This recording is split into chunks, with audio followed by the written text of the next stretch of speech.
साथियों, fourth grade भर्ती में 3 ऐसे पेचीदा नियम लागू किए गए हैं।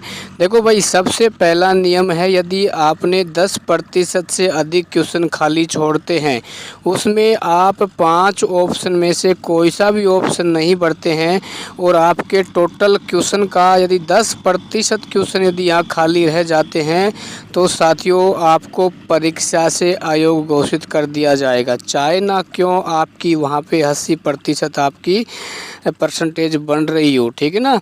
यदि मान लो आपके 120 में से यदि आपके वहाँ पे 90 नंबर भी आ रहे हैं, यदि आपने वहाँ 10% क्वेश्चन खाली छोड़ के आ गए तो साथियों बोर्ड आपको अयोग्य घोषित कर देगा। इस नियम का विशेष तौर पे ध्यान रखना है।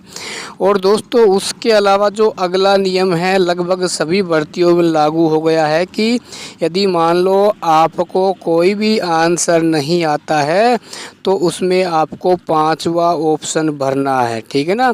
यदि आप ना तो ए भरते हैं, ना बी भरते हैं, ना सी भरते हैं और ना डी भरते हैं और ना ही आप ई भरते हैं, ठीक है, तो आपका 1/3 नंबर है साथियों काट लिया जाएगा। मान लो आपने जल्दीबाजी में ध्यान नहीं दिया और आपका 1 या 2 क्वेश्चन वहाँ पे मिस हो जाते हैं और आपने कोई भी उसमें ऑप्शन नहीं भरते हैं तो साथियों आपका 1/3 नंबर है प्रति क्वेश्चन के हिसाब से आपके कट जाएंगे, ठीक है।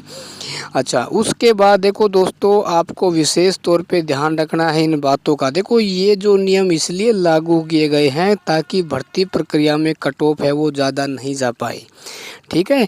कई बार क्या होता था, विद्यार्थी है वो काफ़ी क्वेश्चन छोड़ के आ जाता था, ठीक है ना। तो इन बातों को आपको ध्यान रखना है।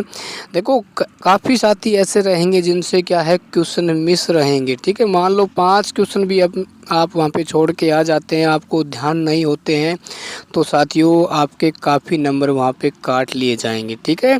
और 10% से अधिक क्वेश्चन आपको वहाँ पे खाली छोड़ के नहीं आना है, नहीं तो साथियों सारी मेहनत है वो आपकी मिट्टी में मिल जाएगी। यानी बोर्ड है आपको चुटकियों में भाई साहब भर्ती प्रक्रिया से बाहर कर देगा, यह स्पष्ट तौर पे लिखा गया है, ठीक है।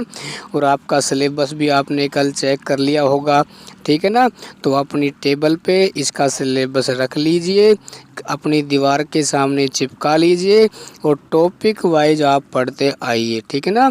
साथियों, ज़्यादा लंबा चौड़ा सिलेबस आपका नहीं है क्योंकि साइंस में भी ठीक ठाक टॉपिक है, ठीक है। राजस्थान जीके में तो आपको थोड़ा कुछ ज़्यादा पढ़ना पड़ेगा, ये तो मैं मानता हूँ, ठीक है। हिंदी आप सभी की पहले से तैयार होती है, इंग्लिश भी लगभग साथियों की तैयार होती है। आपको मैथ पे फोकस करना है और एक आपको जनरल नॉलेज पे विशेष तौर पे आपको फोकस करना है, ठीक है। तो मेहनत करो, जम के करो साथियों। 2026 आपके लिए तैयार बैठी है सरकारी नौकरी देने के लिए। वैसे आपके हाथ में है कि आप लेना चाहते हैं या इस समय को आईपीएल में देखने में आप बर्बाद करना चाहते हैं।